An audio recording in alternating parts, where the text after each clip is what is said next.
Esta es el África subsahariana y es, con diferencia, la región más pobre del planeta. Su historia está plagada de la trata de esclavos, fue brutalmente dividida y colonizada por las potencias europeas y, cuando finalmente llegó la independencia, la mayoría de los países cayeron en manos de dictadores que no solo mantuvieron los sistemas coloniales de explotación, sino que los ampliaron. Esto sentó las bases para una región definida por su inestabilidad política, la corrupción y la pobreza. Como resultado, en tan solo los últimos 50 años han tenido lugar 30 guerras civiles, cientos de grandes conflictos armados y 7 genocidios. Como era de esperar, las tasas de crecimiento económico de los países subsaharianos han sido pésimas, y de los 10 países más pobres del mundo, 9 se encuentran en esta región. En el continente más rico del planeta en recursos naturales, el pueblo llano se debate en un ciclo aparentemente interminable de violaciones de derechos humanos, hambre y estancamiento económico. Pero milagrosamente parece existir una única excepción extraordinaria a la narrativa de la pobreza en África. Se trata del desierto del Kalahari, que preserva el uso del fuego más antiguo conocido por los seres humanos hace unos 300.000 años y que ocupa y define en gran medida al poco conocido país de Botsuana. Durante los últimos 2 millones de años, los avances en calidad de vida y riqueza han sido modestos. Sin embargo, esta nación subsahariana sin salida al mar se convertiría en la economía de más rápido crecimiento de la historia. En los últimos 50 años la producción económica se ha multiplicado por más de 40. Botsuana, a todos los efectos, es idéntica a sus países vecinos, razón por la cual en 1965 era la séptima nación más pobre del mundo. Sin embargo, en las décadas siguientes, Botsuana ha mantenido una estructura política cuya integridad rivaliza con la de los países europeos, ha sacado de la pobreza extrema a la gran mayoría de su población, ha mantenido la paz civil y nacional e invertido los ingresos de sus riquezas naturales en su futuro y en su gente. Hoy Botsuana es un país de renta media y uno de los escasos países en vías de desarrollo del continente. Pero ¿cómo es esto posible? ¿Por qué está Botsuana en una situación fundamentalmente mejor que todos los que la rodean? ¿Y es su milagroso crecimiento demasiado bueno para ser verdad? África solía tener este aspecto, un continente dominado por unas pocas potencias europeas, entre las cuales ninguna era más notoria que el Imperio Británico, que en aquel momento poseía una cuarta parte de toda la tierra del planeta.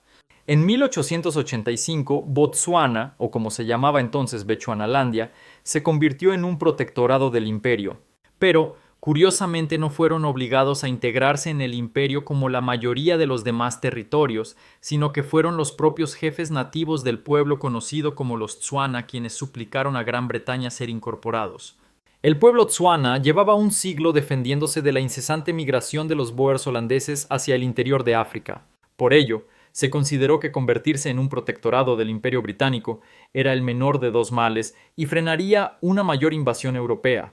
Sin embargo, los británicos no veían ningún valor real en la colonización de Botsuana, sino que la consideraban tanto un obstáculo para la posible expansión alemana y boer como una garantía de acceso futuro al interior de África. Ambas partes permanecieron relativamente satisfechas con este acuerdo hasta 1895. Cecil Rhodes, un personaje histórico de gran envergadura, era notorio por su firme apoyo al imperialismo británico y por su extrema riqueza, producto de la exitosísima fundación de la compañía minera De Beers en Sudáfrica, conocida entonces como la Colonia del Cabo.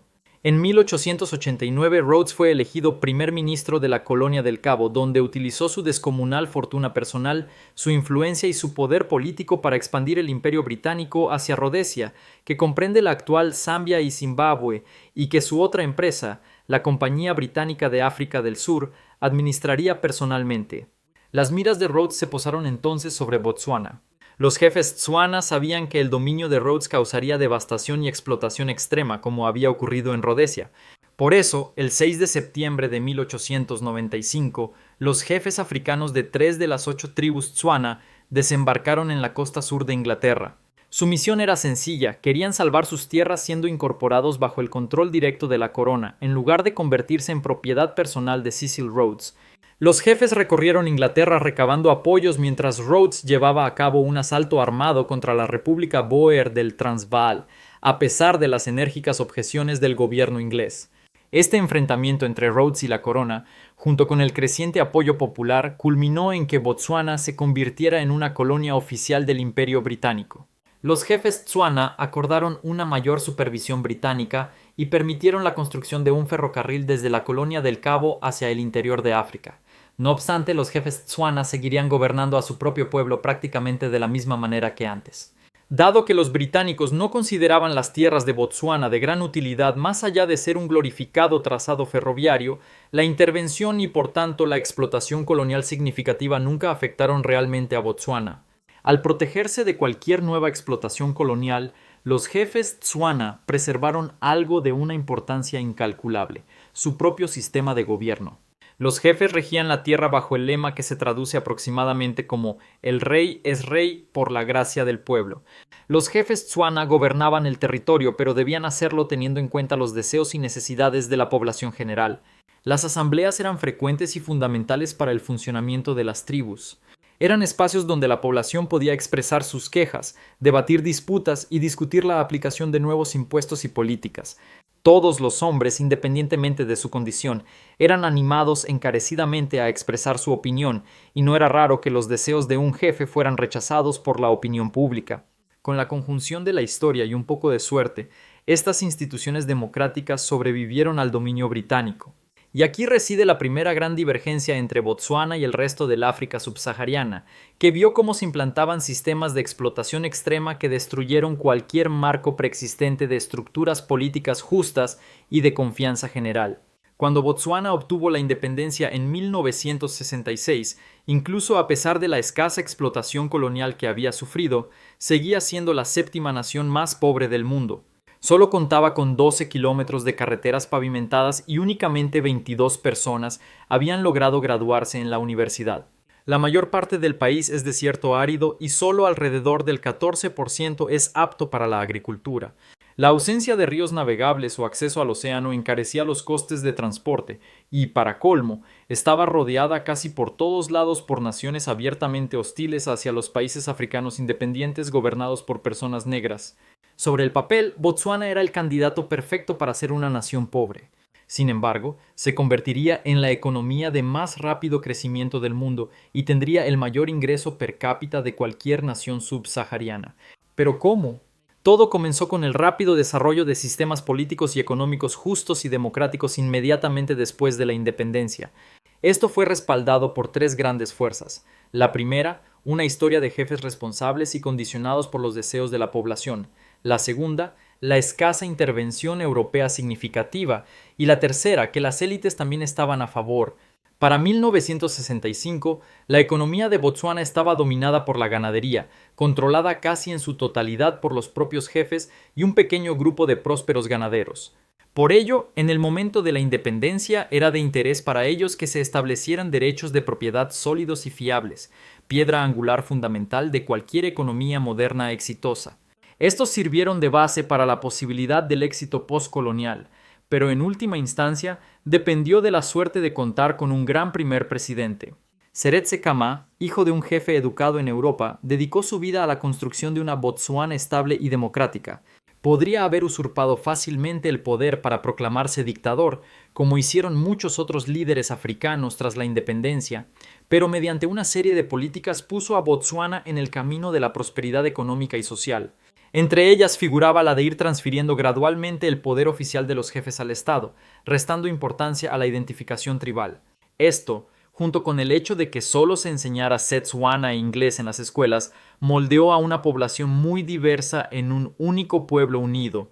Las instituciones tribales Tswana también eran muy integradoras, pues no excluían a los extranjeros ni a los miembros de otras etnias de la participación.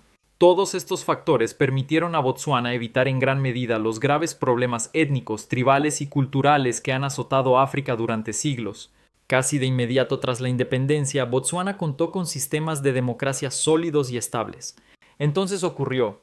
Se identificó el primer gran yacimiento de diamantes en el territorio de la tribu de Seretse Khama.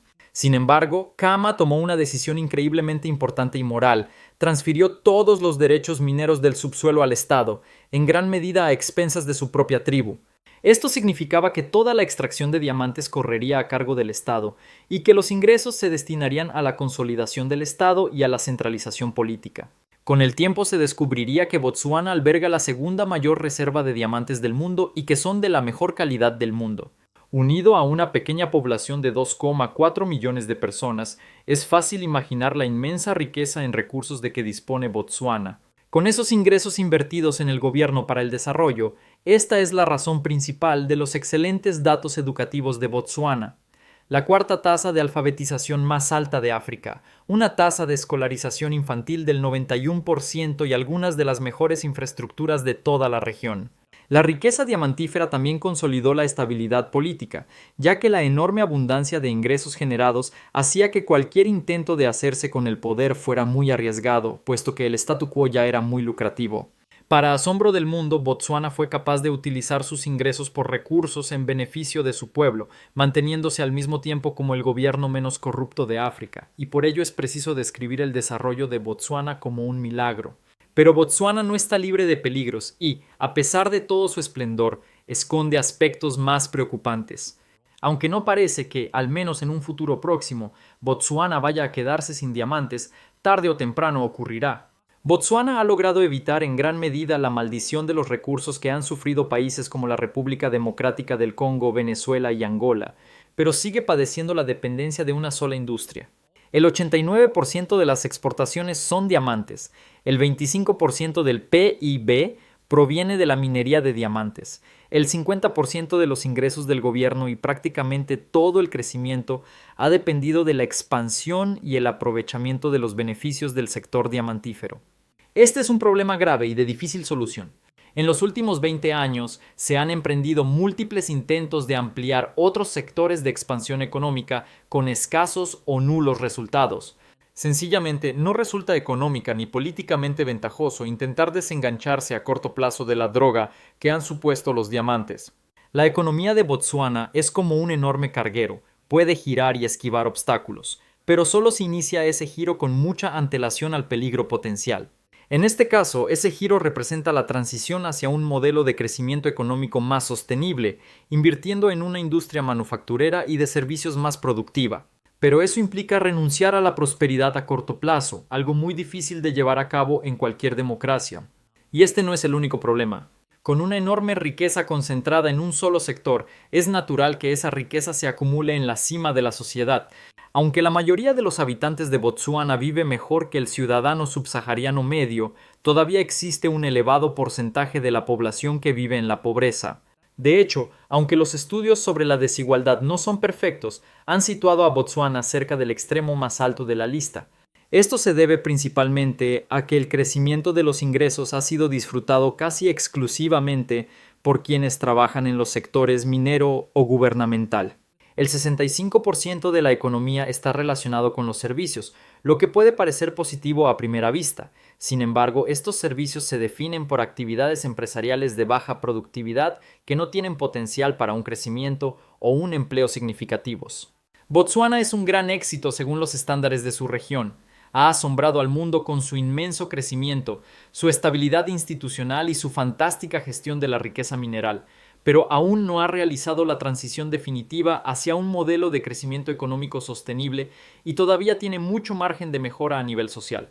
Sin embargo, la historia de la economía de Botsuana subraya la importancia de la interacción entre la historia, la suerte y las instituciones a la hora de definir la prosperidad de las naciones.